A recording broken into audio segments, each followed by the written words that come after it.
4장 열렬한 심경의 고백 1화의 형식으로 드미트리가 말했다. 나는 그곳에서 방탕한 생활을 했단다. 얼마 전부터 아버지는 내가 여자들을 유혹하는데 수천 루블을 탕진했다고 말했지. 그건 돼지 같은 환상에 불과해. 나는 결코 그런 짓을 한 적이 없을 뿐더러 그런 짓을 했다고 해도 그것 때문에 돈이 필요했던 것은 아니야.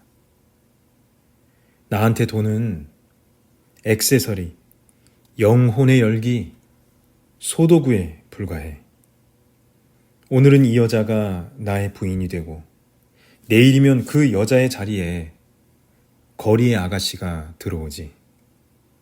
이 여자, 저 여자 모두 즐겁게 해주었고 음악 연주에 한 줌, 떠들썩한 분위기에 한 줌, 집시들한테 한 줌 돈을 뿌려댔단다. 경우에 따라 여자에게도 돈을 주었지. 그건 눈에 불을 켜고 돈을 받아가기 때문이야. 그건 인정해야 하겠지. 모두가 만족하고 고마워하니까. 귀족 부인들은 모두 나를 좋아했단다. 모두는 아니고 그런 일들이 간혹 일어나긴 했지. 그러나 나는 항상 골목을, 광장 뒤편에 있는 음침하고 인적이 드문 깊은 골목길을 좋아했는데 그곳에는 모험이, 그곳에는 예기치 않은 사건이, 그곳에는 그러니까 진흙 속에 천영광이 기다리고 있었지. 동생아, 비유적으로 이야기하마. 그런데 우리 읍내의 골목들은 그런 현실 세계의 골목이 아니라 정신 세계의 골목일 뿐이었단다. 하지만 너도 나 같은 인간이었다면 그게 무슨 뜻인지 이해할 수 있을지도 모른다. 나는 방탕한 생활을 좋아했고 방탕한 생활에 철면피 같은 수치심도 좋아했어. 잔혹한 짓도 좋아했지. 정말 나는 빈대나 심술궂은 벌레가 아닐까? 이른바 까라마 조프인 게지. 한 번은 마을 전체가 소풍을 가게 되어 7대의 마차를 타고 떠났단다. 겨울에 어두운 마차 속에서 나는 이웃집 소녀의 손목을 잡기 시작했고 키스를 강요했지. 그녀는 어느 관리의 딸인데 가난하지만 사랑스럽고 상냥하고 온순한 소녀였어. 결국 어둠 속에서 내가 온갖 짓거리를 하게 허락했단다. 이 가엾은 소녀는 내가 내일 그녀에게 찾아가 청혼을 하리라고 생각했던 거야. 무엇보다도 나는 좋은 신랑감으로 평가받고 있었거든. 하지만 나는 그 일이 있은 후 그녀에게 청혼을 하기는커녕 5달 동안 한마디 말도 걸지 않았어. 동네 사람들이 춤을 출 때 우리 읍내에서는 자주 무도회가 열렸단다.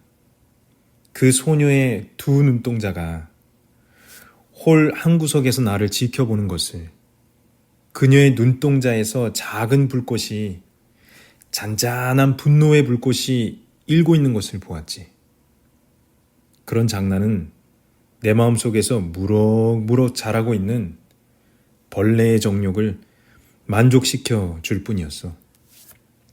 5달 후 그녀는 어느 관리와 결혼해서 떠나고 말았지. 어쩌면 원망을 하면서도 여전히 사랑하고 있었는지도 몰라. 지금 그들은 행복하게 살고 있단다. 한 가지 주목해 둘 것은 내가 그 이야기를 아무에게도 발설하지 않았고 그녀의 명예를 실추시키지도 않았다는 거야. 나는 비록 욕망에 사로잡힌 저질스러운 인간이고 비열한 짓을 좋아하긴 하지만 부정직한 인간은 아니거든.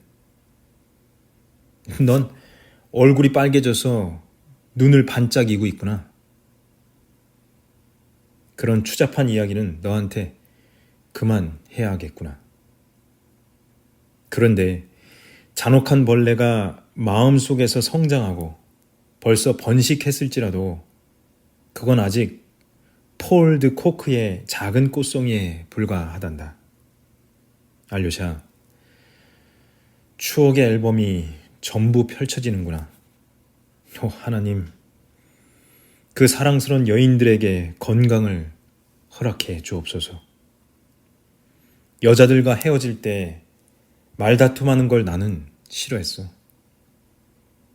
그리고 배신을 한 적도, 상대방의 명예를 실추시킨 적도 없었지. 그래, 좋다. 너는 내가 그런 형편없는 이야기를 하기 위해 불렀다고 생각하진 않겠지? 아니, 내가 더 흥미진진한 이야기를 들려주마. 내가 수치스러워 하기는커녕 오히려 즐거워하고 있다고 해서 놀라지는 말아라. 알료샤가 말했다. 제 얼굴이 빨개졌다고 그런 말씀을 하시는 거지요? 알료샤가 불쑥 입을 열었다. 저는 형님 이야기 때문에 얼굴이 빨개진 게 아니에요. 형님 때문에 그런 것이 아니라 내가 형님과 똑같은 인간이기 때문에 그런 거예요. 드미트리가 말했다. 네가? 이런, 그건 상당히 지나친 말인데. 알료샤가 말했다. 아니에요. 그렇지 않아요. 알료샤는 열을 올리며 말했다. 그는 그런 생각을 이미 오래전부터 품어오고 있는 것이 분명했다. 알료샤가 말했다. 그것은 하나의 똑같은 사다리예요. 저는 가장 낮은 계단에, 형님은 13번째 계단의 어느 높은 곳에 있을 뿐이죠. 저는 그렇게 생각하고 있어요. 그런데 그것은 완전히 똑같은 부류일 뿐이죠. 맨 아래 계단에 발을 디딘 사람은 어쨌든 반드시 위의 계단으로 올라가게 마련이죠. 드미트리가 물었다. 그렇다면 아예 발을 내뎌서는 안 된다는 말이냐?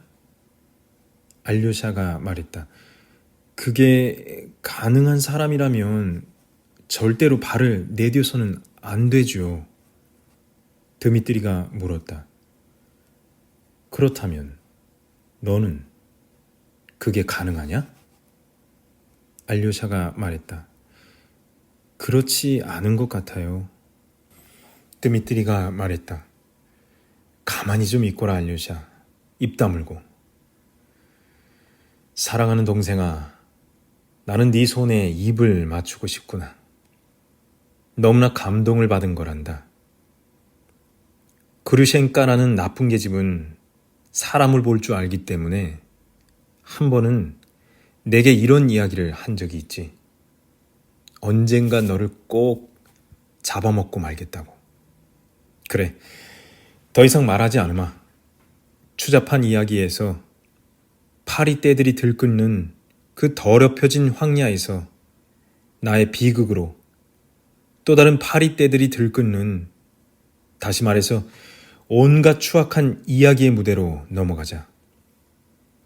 이야기인즉 그 영감탱이가 순진한 처녀들을 유혹했다고 거짓말을 늘어놓았지만 사실 나의 비극 속에는 딱 한 번이긴 하지만 그런 일이 있었고 그것도 실현되지는 않았다. 그 영감은 허무맹랑한 이야기를 늘어놓으며 나를 비난하지만 이 사건만은 모르고 있어. 아무한테도 하지 않은 이야기지만 처음으로 너한테만은 털어놓겠다. 물론 이반만은 예외다. 이반은 모든 사실을 알고 있거든. 네가 알기 훨씬 전부터 알고 있는 거야. 하지만 이반은 무덤이야. 알료샤가 물었다. 이반 형이 무덤이라고요? 드미트리가 말했다. 그렇단다. 알료샤는 매우 조심스럽게 이야기를 경청했다. 드미트리가 말했다. 나는 전선의 어느 부대에서 근무하고 있었는데 소위보라고는 하지만 유영수나 다를 바 없이 감시를 받고 있었지. 그런데 그 고장 사람들은 끔찍하리 많지 나에게 잘 대해주었다. 나는 많은 돈을 뿌려댔고 사람들은 나를 부자라고 믿었으며 나 또한 그렇다고 믿었던 거지. 그 밖에도 내게는 그들 마음에 드는 구석들이 있었는지도 몰라. 모두들 고개를 가로저으면서도 나를 아껴주었으니까. 그러던 중 우리 부대의 한 늙은 중령이 갑자기 나를 미워하게 되었단다. 내게 시비를 걸어왔지만 나도 주먹은 좀 쓰는 데다가 마을 사람 전체가 내 편이었기 때문에 그 시비라는 것은 그다지 심하진 않았어.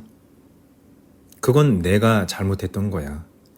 일부러 적당한 예우를 표시하지 않았으니 말이야. 내가 오만했던 거야. 그 고집불통의 노인네는 상당한 미남에다가 마음씨 좋고 사람들을 좋아하는 호인이었는데 2번 결혼했지만 부인들과 모두 사별하고 말았어. 첫 번째 부인은 평범한 여자였는데 역시 평범한 딸을 남겨놓고 세상을 떠난 상태였단다. 내가 그곳에 있을 때 그 처녀는 이미 24살이나 된 관연한 처녀로서 아버지와 죽은 어머니의 동생인 이모와 함께 살고 있었지.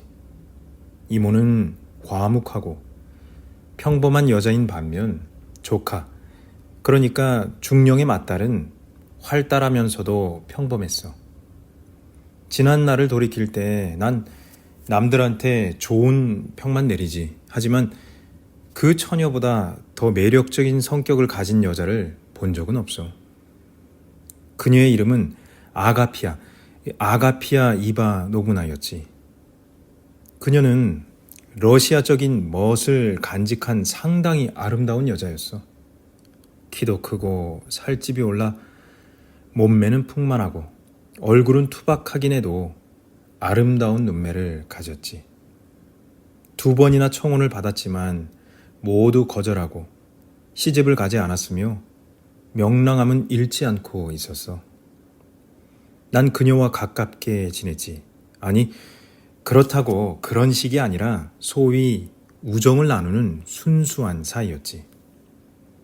나도 종종 여자들과 아주 순수한 우정을 나누며 사귀곤 했으니까.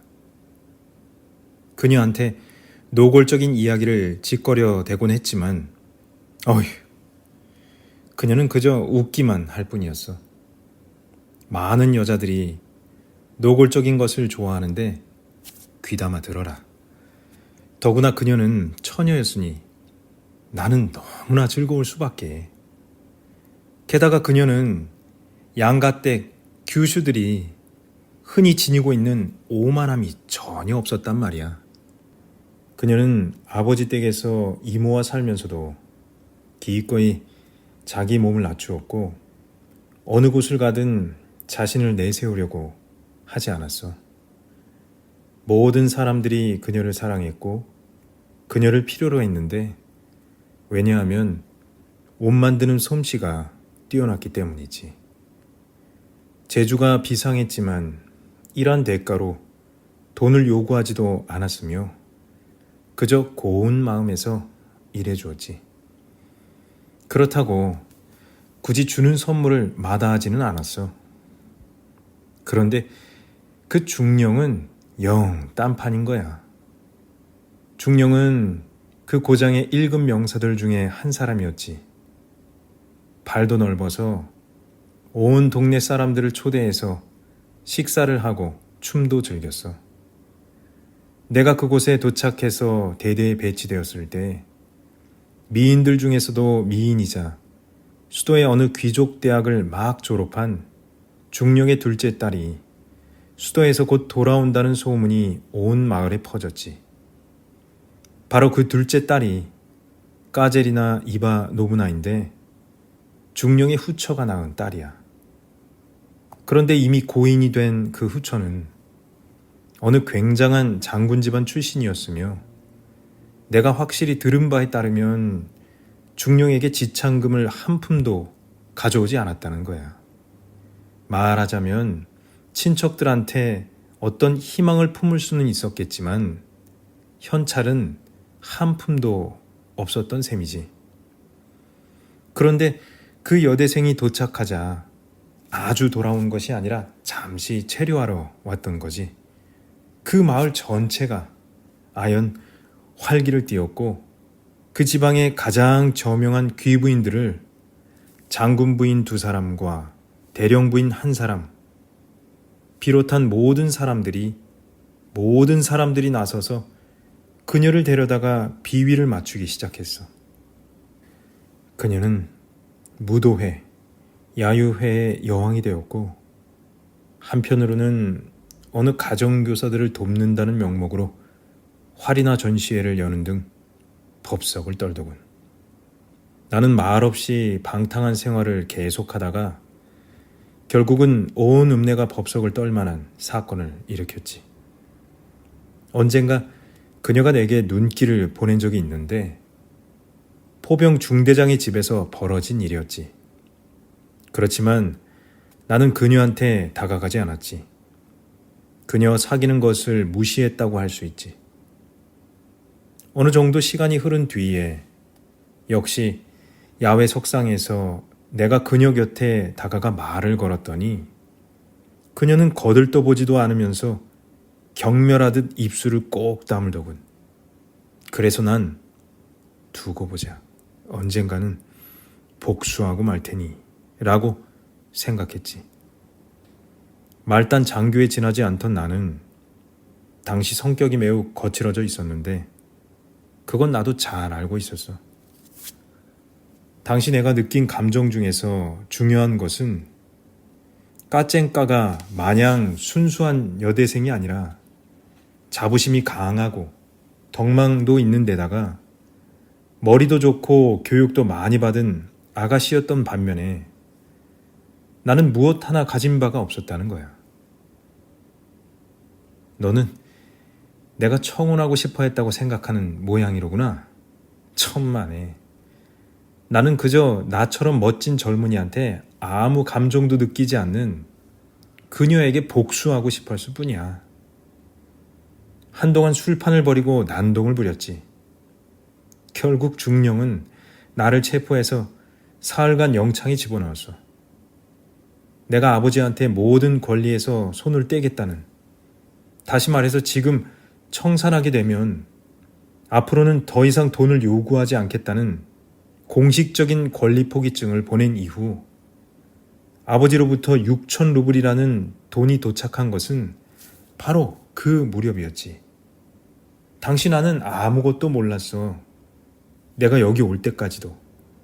요 며칠 전까지만 해도, 아니 오늘 이 순간까지도 아버지와의 금전 문제에 대해 모르고 있었어. 하지만 아무래도 좋아. 그건 나중 문제니까. 그런데 그 6천 루블을 받은 이후 나는 어느 친구가 보낸 한 통의 편지에서 매우 흥미진진한 사실을 알게 되었지. 다시 말해서 군기 문란죄의 혐의로 우리 중령한테 불만이 높아갔지. 한마디로 그의 적들이 미끼를 던져 놓았던 거야. 그래서 사단장이 직접 와서는 책망을 하고 갔어. 그리고 얼마 후 퇴역 명령이 떨어졌지.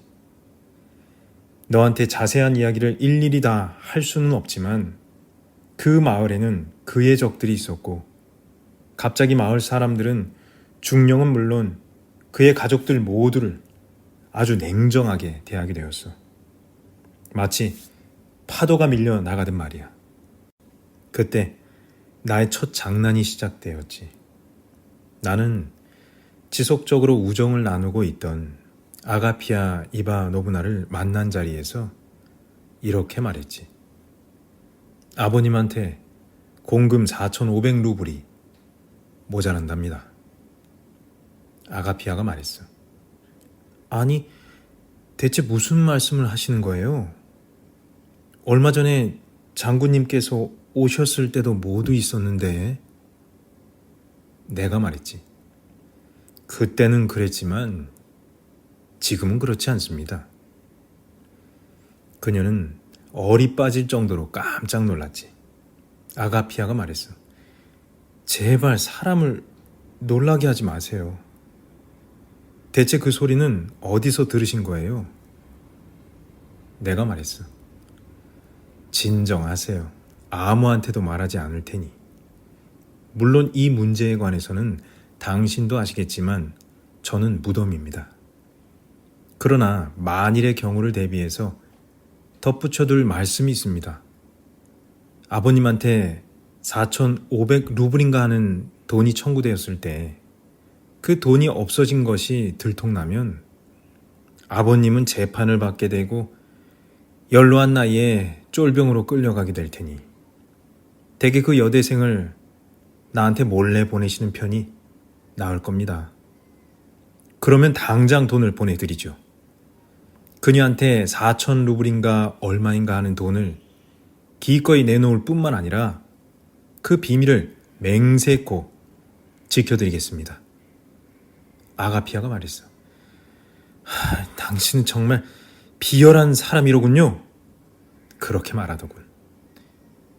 당신은 정말 지독히 비열한 사람이에요. 어떻게 그런 식으로 사람을 희롱할 수 있어요? 그녀는 화를 벌컥 내며 돌아갔지만 나는 그녀의 뒷전에다 대고 비밀은 무슨 일이 있어도 꼭 지키겠다고 다시 한번 소리쳤어. 미리 덧붙여 말해두면 그 두 여자, 다시 말해서 아가피아와 그녀의 이모는 언제나 순결한 천사 같았고 오만한 여동생 까짜를 진심으로 존경하면서 그녀 앞에서는 몸을 낮추었어. 그녀의 하녀였지. 그런데 아가피아가 그런 농담, 즉 우리들 사이의 대화를 그녀한테 말해주었던 거야. 나중에 가서야 나는 그 모든 사실을 손바닥 들여다보듯 알게 되었지. 아무튼 그녀는 그 이야기를 숨기고 있을 수가 없었고 물론 나도 그걸 노렸던 거야. 그런데 갑자기 신임 소령이 대대 업무를 인수하러 도착했지. 업무 인수가 시작되었어. 그런데 그 전임 중령은 갑자기 병이 나서 전혀 움직일 수가 없게 되었고 이틀이나 집안에 틀어박힌 채 공금 인계를 하지 않았어. 군의관 끄라프첸코는 그가 진짜로 병에 걸린 거라고 믿었지. 하지만 나만은 오래전부터 그 비밀을 자세히 알고 있었어. 사령부의 심사를 받는 그 돈은 심사가 끝나게 되면 4년에 걸쳐 매번 얼마 동안 사라져버리곤 했지. 중령은 믿을만한 사람이라고 생각한 그 마을의 늙은 호라비인 금태 안경을 낀 텁석부리 장사꾼 뜨리포노프에게 돈을 빌려주고 있었던 거야. 그 장사꾼은 장터에 다니고 있었는데 그곳에서 그 돈을 회전시켰고 얼마 후 중령에게 원금을 갚는 동시에 장터에서 토산품을 가져다 주기도 했지. 토산품에 이자까지 붙여서 말이야. 그런데 바로 그때는 나는 뜨리포노프의 아들놈이자 상속자인 천하의 개망난이 코올리게 애송이한테 어떤 일이 벌어졌는지 아주 우연한 기회에 들을 수 있었지. 바로 그때는 뜨리포노프가 장터에서 돌아와서도 돈을 갚지 않았어. 중령은 그 사람한테 달려갔고 뜨리포노프는 말했지. 나는 당신한테서 아무것도 받은 것이 없을 뿐만 아니라 또 받은 일도 없었어요. 라는 대답을 듣게 된 거야. 그러니 중령은 집안에 틀어박혀서 수건을 이마에 동여맨 채 해가 저물도록 새 여자로부터 얼음찜질로 간호를 받았던 거지. 그런데 갑자기 전령이 2시간 이내에 즉각 공금을 반납할 것이라고 적힌 명령서와 장부를 들고 나타났어. 중령은 장부에 서명을 한 후 나는 나중에 장부에 적힌 그 서명을 보았지. 자리에서 일어나더니 옷을 갈아입으러 가겠다며 자기 침실로 들어가서는 이연발 사냥총을 집어들고 군용 탄약을 장전한 다음 오른쪽 장화를 벗어서 총구를 가슴에 대고 발로 방아쇠를 더듬기 시작했어. 그런데 이상하게 생각하던 아가피아가 문득 내 말이 생각나서 몰래 감시를 하다가 때마침 그 장면을 목격하게 되었지. 그녀가 갑자기 달려들어 자기 아버지를 뒤에서 껴안은 바람에 총알은 천장으로 발사되고 말았어. 아무도 다친 사람은 없었지. 나머지 집안 사람들이 달려와서 그의 몸을 붙들어 총을 빼앗고 팔을 제지시키는 등 소동이 벌어지고 말았어. 그런데 이건 모두 나중에 들은 이야기란다. 그때 나는 집에 있다가 해질 무렵 이미 옷을 갈아입고 머리도 빗고 손수건에 향수도 뿌린 다음 모자를 집어들고 막 나가려던 참이었어. 그런데 갑자기 방문이 열리더니 내 눈앞에, 내 아파트에 까제리나 이바 노부나가 나타난 거야. 세상에는 이상한 일도 종종 벌어지는 법이어서 그때 그녀가 우리 집에 찾아오는 걸 눈여겨본 사람은 아무도 없었고, 그래서 마을에 그 소문도 나돌지 않았어. 나는 그때 2 관리의 연로한 부인들에게서 아파트를 빌려 쓰고 있었는데 그들은 나를 잘 보살펴 주었고 평소 내 이야기를 무엇이든 잘 들어주던 점잖은 노파들은 내 지시에 따라 그 후 쇠기둥처럼 입을 다물었지. 물론 나는 한눈에 알아차렸어. 방에 들어온 그녀는 나를 빤히 쳐다보았지. 그 검은 눈에는 확고한 결단과 대담성까지 엿보였지만 입가에는 망설이는 기색이 역력했어. 까지리나가 말했지. 언니는 제가 당신한테 직접 찾아오면 4,500루블을 주실 거라고 하던데요. 이렇게 찾아왔으니 돈을 주세요. 이렇게 말하더니 더 이상 참지 못하여 숨을 헐떡거리면서 무엇에 놀라기라도 한 듯 말을 잇지 못하는데 그 입술 끝은 파르르 떨리고 있었어. 알료시카, 내 이야기를 듣고 있는 거니? 아니면 자는 거냐? 알료샤가 말했다.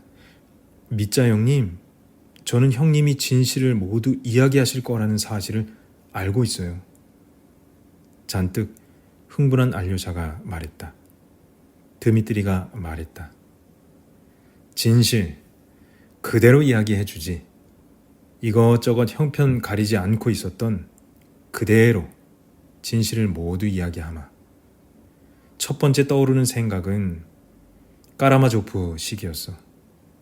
언젠가 지네한테 물린 적이 있는데 그것 때문에 열이 올라 2주 동안이나 알아누운 적이 있었지. 그런데 바로 그 순간 갑자기 지네한테, 그 고약한 벌레한테 심장을 물어 뜯긴 거야. 무슨 이야기인지 이해하겠지?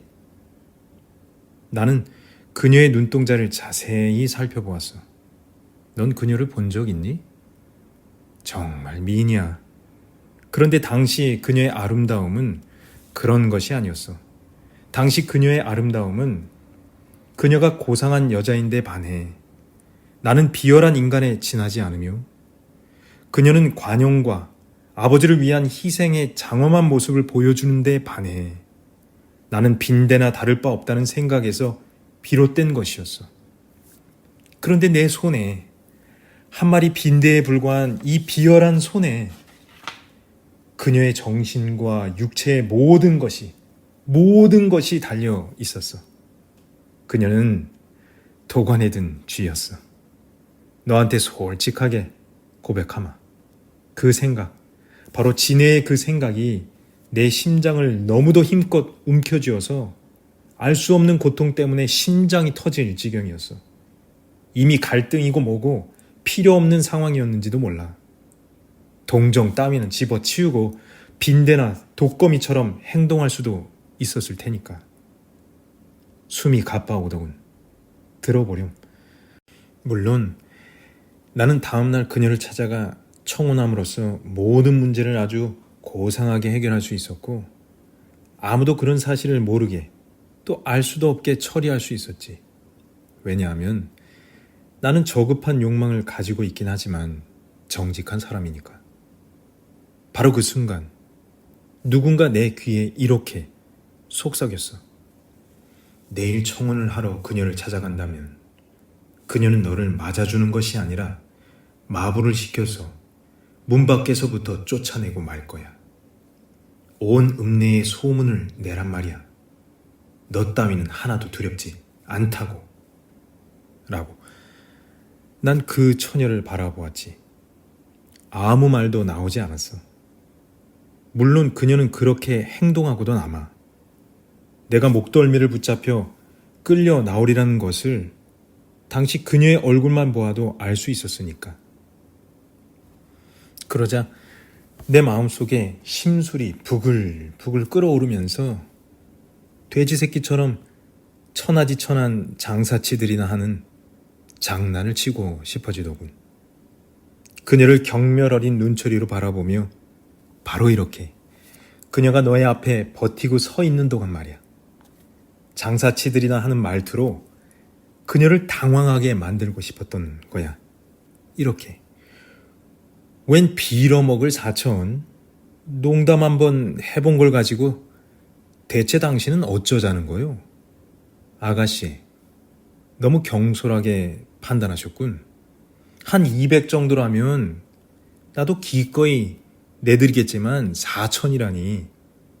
아가씨, 그건 이런 경솔한 일에 아무렇게나 내던질 수 있는 금액이 아니란 말이에요.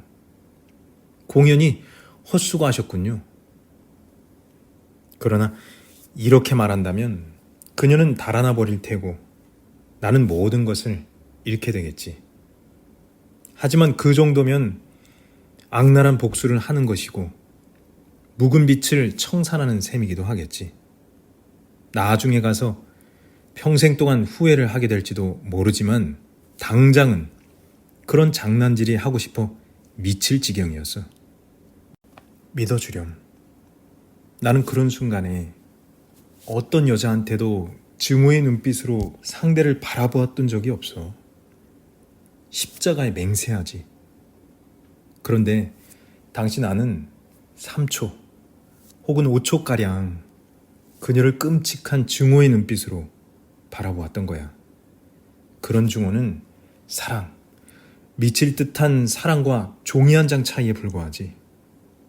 나는 창문으로 다가가서 얼어붙은 유리창에 이마를 갖다 댔지. 내가 내 이마를 얼음으로 마치 그것이 불인 양 데우고 있었던 일은 아직도 기억에 생생하구나. 염려하지 않아도 좋아. 나는 그녀를 오랫동안 붙잡지 않고 곧 몸을 돌려 책상으로 가서는 서랍에서 5% 이자가 붙은 5천짜리 무기명 수표를 꺼냈지. 그건 프랑스어 사전에 끼워져 있었어. 그리고 나서 말없이 수표를 보여준 다음 반으로 접어서 그녀에게 건네주고는 현관문을 연 후 한 걸음 물러서서 그녀를 향해 허리를 깊이 숙여 아주 정중하고 품위 있게 인사했어. 믿어주렴. 그러자 그녀는 온몸을 부르르 떨면서 나를 1초간 뚫어질 듯 쳐다보더니 얼굴이 백지장처럼 하얗게 변하여 갑자기 아무 말 없이 무슨 발작에서가 아니라 부드럽고 조용히 내 발을 향해 깊이 고개 숙여 인사를 하는 것이었어. 대학생들의 인사가 아니라 머리가 땅에 닿을 정도의 러시아식으로 말이야. 그리고는 벌떡 몸을 일으켜 달아나 버렸어. 그때 나는 군도를 차고 있었는데 그녀가 뛰어나갈 때 무엇 때문인지는 몰라도 군도를 꺼내어 그 자리에서 당장 내 목을 치고 싶어지더군. 끔찍하게 어리석은 일이긴 해도 틀림없이 환희 때문에 그랬을 거야. 사람은 어떤 환희 때문에 자살할 수도 있다는 것을 네가 이해할지 모르겠구나. 하지만 나는 군도를 휘두르지 않고 그냥 군도에 입을 맞춘 다음 다시 칼집에 집어 넣었지. 사실 이런 이야기까지 너에게 말할 필요는 없었는데. 게다가 온갖 갈등을 너에게 털어놓으면서 자화자찬을 하려고 약간 허풍을 떨었는지도 모르는 일이고 말이야. 하지만 어쩔 수 없는 노릇이지. 사람의 마음에 숨어있는 온갖 밀정들은 다 귀신이 물어가야 해. 이것이 나와 까젤이나 이바 노브나 사이에 있었던 지난 사건의 전모란다. 이제는 너와 이반만이 그걸 알게 된 거지. 드미트리 표도르비치는 몸을 일으키더니 잔뜩 흥분하여 한두 걸음 앞으로 내딘 뒤 손수건을 꺼내 이마에서 흘러내리는 땀을 닦고 나서는 다시 자리에 걸터 앉았다. 그러나 조금 전에 앉았던 그 자리가 아니라 맞은편, 다른 벽 옆에 있는 다른 벤치에 앉았다. 그래서 알류샤도 형을 향해 몸을 돌려야만 했다.